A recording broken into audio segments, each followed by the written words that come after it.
They told you to wake up at 5 a.m. So you did. You set the alarm. You dragged yourself out of bed in the dark. You suffered through the mornings, maybe for a week, maybe for a month. And nothing changed. Not because you failed, not because you lacked discipline, but because you were given a clock when what you actually needed was a compass.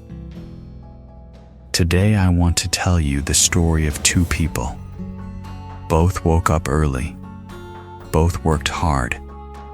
But only one of them changed his life. And the difference had nothing to do with the time on the clock. Before we begin, where are you watching this from? Drop it in the comments. And if this kind of thinking resonates with you, subscribe. We explore the real psychology of growth here, not just the pretty version. His name was Marcus, 34 years old, an administrative assistant at a logistics company in the city. Not poor, not rich, just stuck. Marcus had read all the books. He had watched all the videos. He knew about the 5 a.m. club. He knew that CEOs wake up before sunrise. He knew that the morning was supposed to be sacred. So every night, with real intention, he set his alarm for 5 a.m. And every morning, he woke up. He made coffee. He sat at his desk. He opened YouTube and searched for things to learn. 6 months passed. A year passed. His alarm still rang at 5 a.m. He still woke up. But his life looked exactly the same. He was exhausted, not energized. He was busy, not productive. He was disciplined about the wrong thing. Meanwhile, in a different part of the same city, a woman named Nora was sleeping until 7:30 a.m. every day. She had a toddler. She had irregular hours. She had never once woken up at 5 a.m. in her adult life.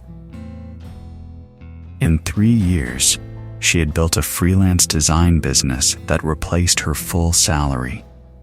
She worked fewer hours than Marcus. She was less tired than Marcus. And she was moving forward every single week. What did Nora know that Marcus did not? Here is what most productivity content will never tell you, because it does not make as clean a story. Human beings are not identical machines. We have chronotypes. Your chronotype is your biological preference for sleep and wakefulness. It is encoded in your genes. It regulates your hormones. It shapes when your brain is sharpest.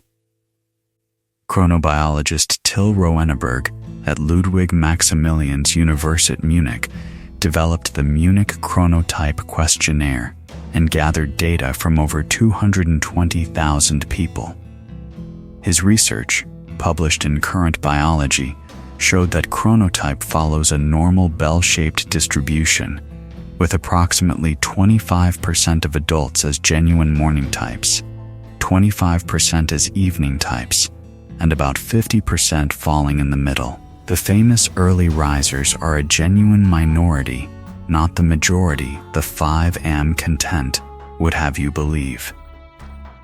And a 2018 study published in the journal Sleep Medicine, involving 56 participants measured with objective tools including actigraphy and circadian phase markers, found that late chronotypes night owls were significantly impaired across all cognitive and physical measures in the morning compared to early chronotypes.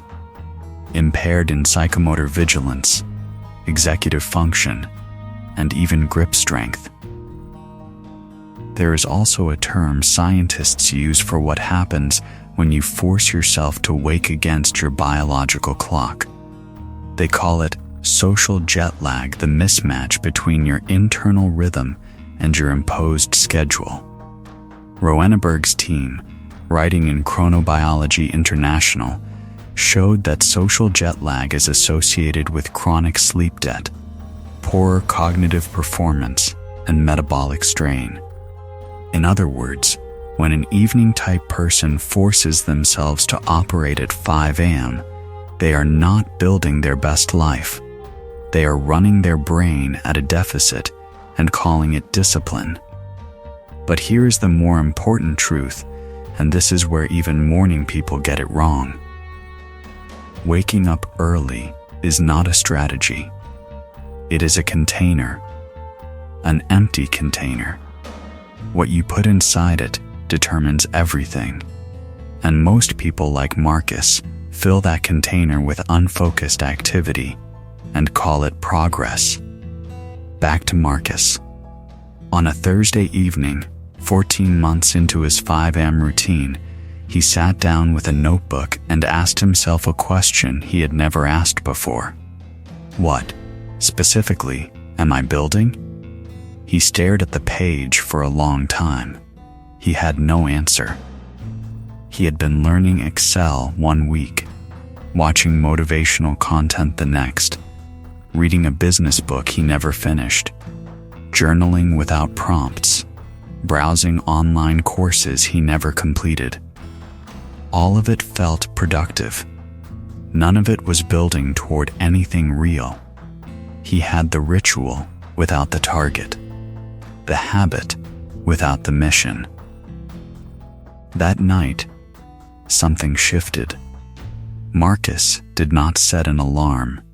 Instead, he spent 2 hours doing one thing he had avoided for years. He sat with the discomfort of deciding. What did he actually want his life to look like in 3 years? Not what sounded impressive. Not what YouTube said he should want. What did he, Marcus, actually want? By midnight, he had a single clear answer. He wanted to work in UX design. He had studied graphic arts in college and abandoned it. Every time he used a poorly designed app, it frustrated him. Every time he encountered something beautifully designed, it lit something up in him. That was his compass. Not 5M, not Excel, not a motivational story. His own specific, honest direction. The next morning, he woke up at 6:30 and not 5 Toko, because that is when his mind was naturally sharpest.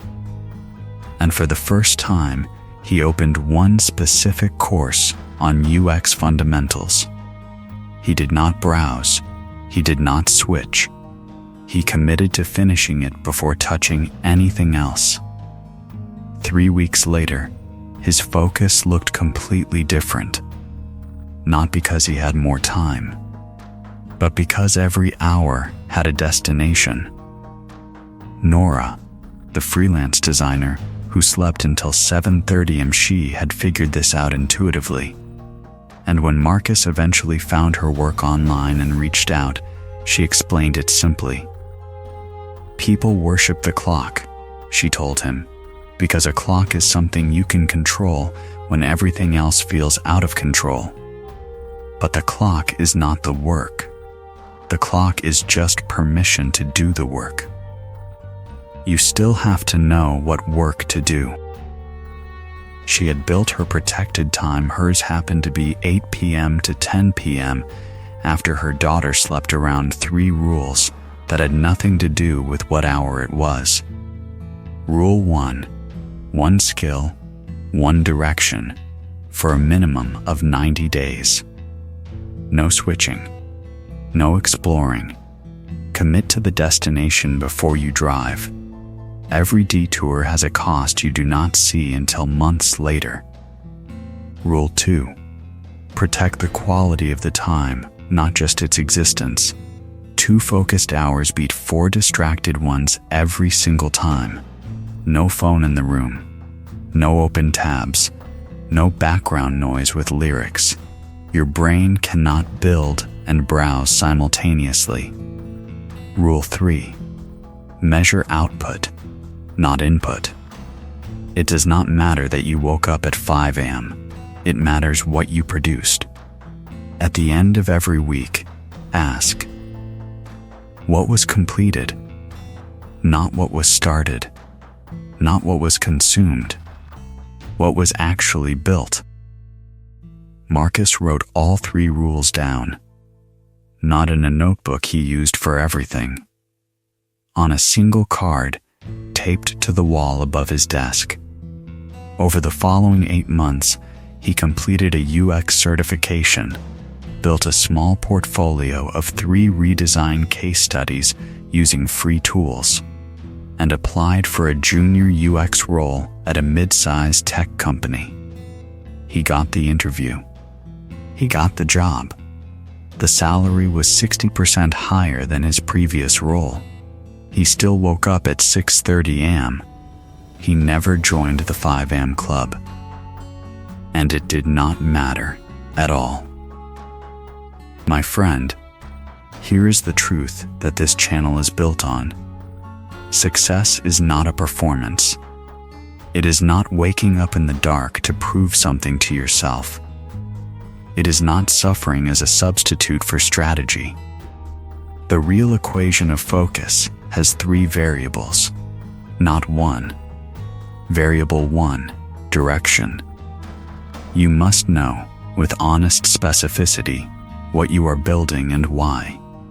Not a vague dream. A real, concrete target that means something to you personally, not what an algorithm told you to want. Variable 2, protected time.